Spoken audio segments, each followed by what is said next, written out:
mashasha meza kandi agezweho fyunda subscribe kuri Ami Show TV. Amasanamu meza akozwe ku binga budasanzwe. L Trending iriho ku bwanyu. Barindwi mwifuza indirimbo zikozwe ku binga bwa none. Good mixing and mastering. Ghana Key Records. RTB with the key to success.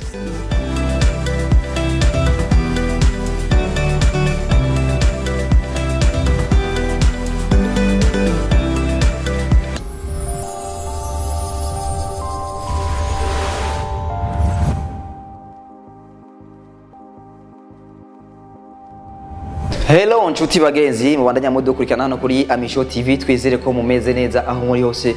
Nkuko mubibona ni Rossi presenter kuri micro ya Ami Show TV, ariko kuno mwanya ndakwibutse wewe utari bwa subscribe uyikore kugira ngo uje mu rutonde rw'abambere baza bararonka ibikorwa byacu uko bukeye ko bwije, utibagiye gukora share ako bandi ku nshuti n'abagenzi kugira ngo nabo nyene bashobore kuronka ivyiza nawe ukunda kuronka. Ku rundi ruhande utibagiye gukora like ndetse na comment ku vyo zoba wabonye, haba ukudushimira ndetse ukuduhayagiza canke ukuduhanura ku vyo tuzoba tutarakora kuri we, ariko kubundi turagusaba yuko ukora subscribe ikintu nyamukuru, hama wandanye uri kumwe natwe tuguha ibintu biri ku mwanya.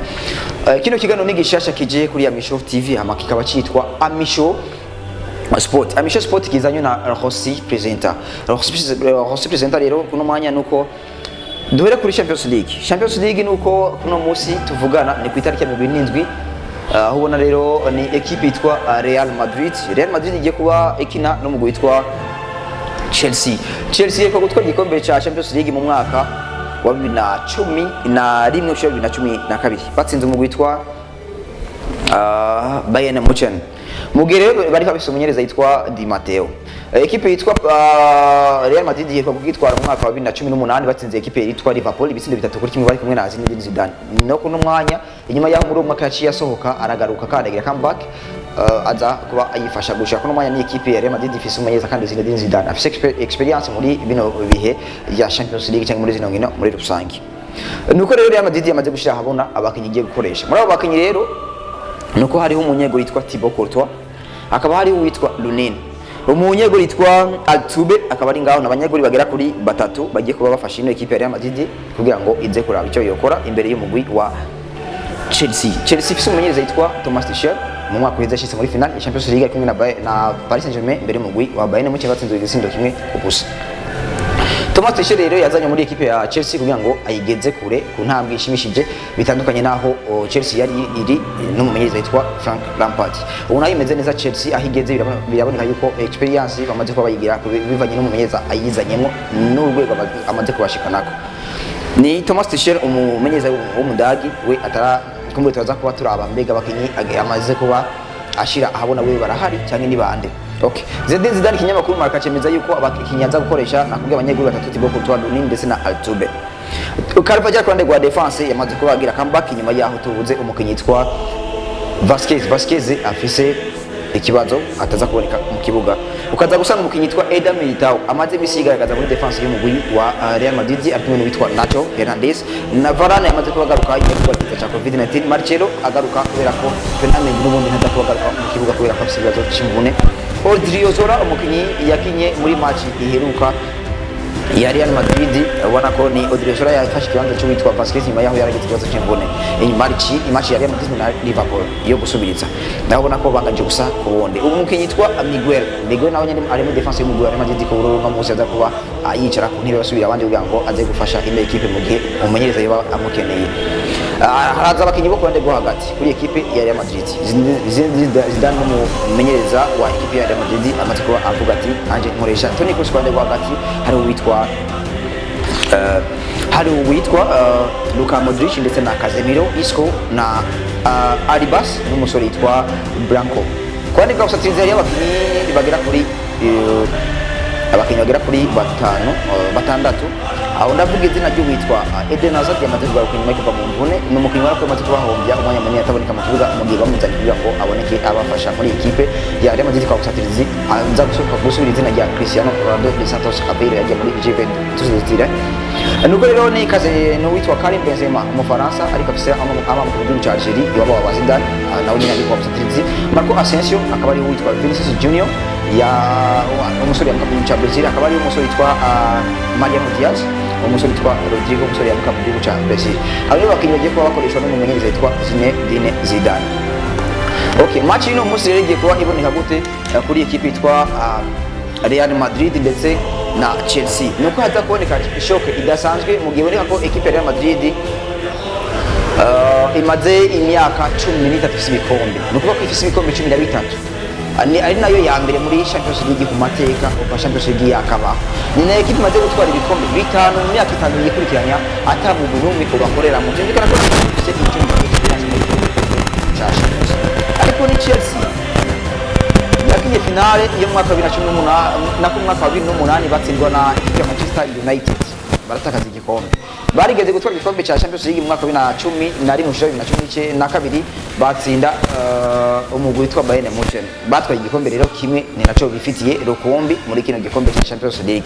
Bafite umumenyereza avuye muri Paris Saint-Germain amaze kuba ashika finale mu mwaka wese. Ubu naho urumva ko begiye kuboneka ko rero ino equipe ni kuri uno munsi ishobora kuba yerekana yuko yazanye umumenyereza ashobora kuza kubafasha kugira ngo bagere ku rwego bifuza, nkuko umumenyereza Thomas Tuchel yashitse muri equipe ya Chelsea aza kuba abafasha afise uburambe nawe nyine ubona ko hari ikintu kinini yagiye guhindura adakoreza muri equipe ya Chelsea kuva shika hano. Ni equipe ubona ko ugiye kuraba na match bamaze gutsindwa ni nkeyi paraporo canke bitandukanye n'izo bamaze gutsindwa.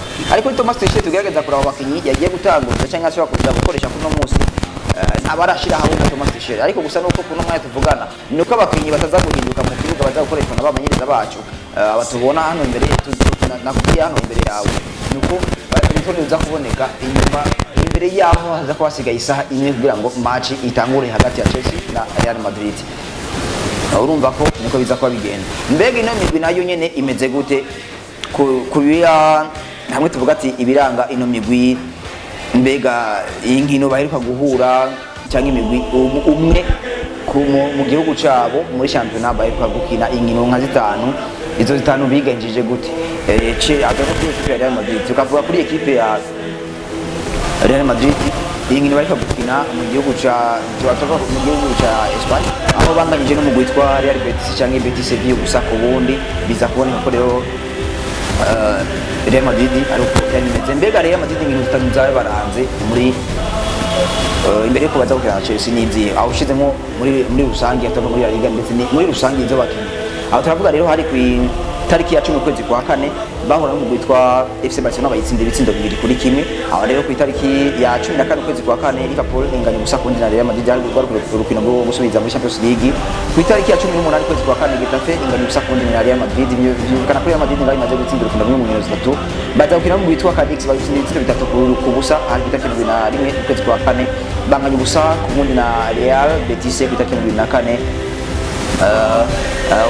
Byumvikana ko muri izo nkino zitanu batsinze zitatu banganya zibiri. Chelsea nyuma yo gutsinda umugwi witwa Manchester City muri FA Cup muri demi final bawutsinze ibitsindo kimwe ku busa hari ku tariki ya 13 ukwezi kwa kane.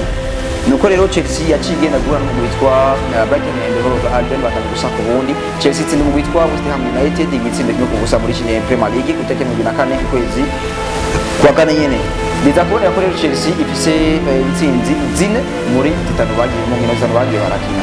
Aho rero ubona ko ni equipe yitwa Real Madrid batwereka yuko hari abakinnyi batagiye kuboneka. Witwa Mateo Kovacic muri equipe ya Chelsea ntagiye kuboneka, atazanga kuboneka mu ntango z'ukwezi kwa gatanu. Uwitwa Lucas Vazquez naza kuboneka kuri ino match akaza kuboneka ku ntango z'ukwezi kwa gatanu. Umusore yitwa Fernando Mendes akazaboneka ukwezi kwa gatanu mu ntango. Umusore yitwa Federico Valverde wabaye ikiza cha COVID-19 cyangwa coronavirus atagiye kuboneka muri ino match, nawe urumva ko nyuma y'indwi imwe ategeza kucagaruka muri stade akaza gufasha equipe ya Madrid kugira comeback muri equipe yo mugari mukinya kina hagati mu kibuga akaza gufasha ino equipe ndetse naho ushaka nimero 3 cyangwa 2. Umusore wari polyvalent nuko bimeze.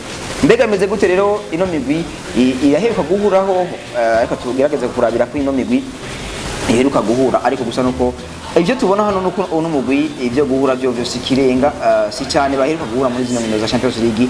Hama tukubwire yuko witwa Thomas Tuchel azoba ari match yiwe ya mbere ahuye na Real Madrid mu mateka yiwe ari kumwe nabo. Chelsea abone nyuma yaho bwe muri equipe ya Paris Saint-Germain ariko muri Paris Saint-Germain ntiyahuye na Real Madrid wagiye kubona experience y'ibikombe 13 muri Champions League equipe imaze gutwara ibikombe bitanu mu myaka 5 ikurikirana Champions League kuva aho yatanguriye gushaka no mwanya rero byumvikana ko binagoye ko Chelsea twokomeza kwigiye guhagarara neza ariko gusa nuko byose ni experience ndakubwiye yuko rero ino match ino munsi igiye kuba ivamo surprise zigiye zitandukanye hama twitega gusa ko haza kubaho byinshi ni igihe cy'isaha 3 zuzuye neza ku masaha ya hano mu gihugu cy'u Burundi mu gisagara cya Bujumbura ariko ni igihe cy'isaha imwe zuzuye neza muri GMT cyangwa ku masaha mpuzamakungu hama ndagusezere ndagushimye kuba wari kumwe nanje kuri ino micro ndetse na imbere ya kamera muri commentaire genda ko hamutanye commentaire uvuga ati umugwi Chelsea ndawuhaye amahirwe cyangwa equipe ya Real Madrid ndawuhaye amahirwe mu gihe rero Real Madrid ari nayo iza kwakira Chelsea rero birakunda ko yeza gutsindirayo Real Madrid yari mu gihugu cya Espagne muri stade yitwa Estadio Di Stefano ni stade Real Madrid isanzwe yakira kwingira muri kino gihe mu kurindira yuko Santiago Bernabeu iza guhezwa mu gusubirwamo arumva ko uwanashaka basanzwe bakira muri stade ya Di Stefano nuko bigenda Chelsea regiye kuba ifata déplacement yerekeza mu gihugu cya Espagne wanashaka bamaze gushikayo bayegura n'umugwi wa Real Madrid bakirwa turinde bitera bija mu gihe Real Madrid Chelsea iheruka gukuramo umugwi witwa Atletico Madrid bo muri Espagne bawutsindiye iwabo igitsindo kimwe kubusa mu gihugu cya Espagne kuri stade yitwa Wanda Metropolitano baza kuja muri Stamford Bridge stade ya Chelsea baza kuba baboneka yuko Chelsea hari icyo bagiye barasumbwa n'umugore Atletico Madrid ariko inyuma yaho bari bawutsindiye mu gihugu cya Espagne ubu rero bigiye kuboneka ko Chelsea igiye gusanga Real Madrid kumbure iyo za gukora kandi ivyo yakoze imbere mu Atletico Madrid katwizere turinde iyo bitera bija naho komeza ariko Real nayo ishobora kuza gutsinda mu Chelsea bivanye na experience ifise muri Champions League ama yari Rossi presenter ndakubwire kandi wowe utayibuka kuri subscribe ugikore kugira ngo uje mu rutonde rw'amambere baza baronke ko byacu utiwe gikora share ku nshuti n'abagenzi bawe ngo nabo nyine baronke ibyiza ushobora kuba wironkera nawe ndetse na like utibagiye comment ku byizo wabonye kugira ngo haba kuduhanura canke kudushimira kugira ngo udutere intege tubandanye dukora neza nko kuvyifuza yari Champions League n'amakuru atandukanye bye bye urashaka amakuru mashasha meza kandi agezweho fyunda subscribe kuri Ami Show TV amasanamu meza akoze ku binga budasanzwe L Trending iriho ku bwanyu barindwi mwifuza indirimbo zikoze ku binga bwa none good mixing and mastering Ghana Key Records RTB with the key to success.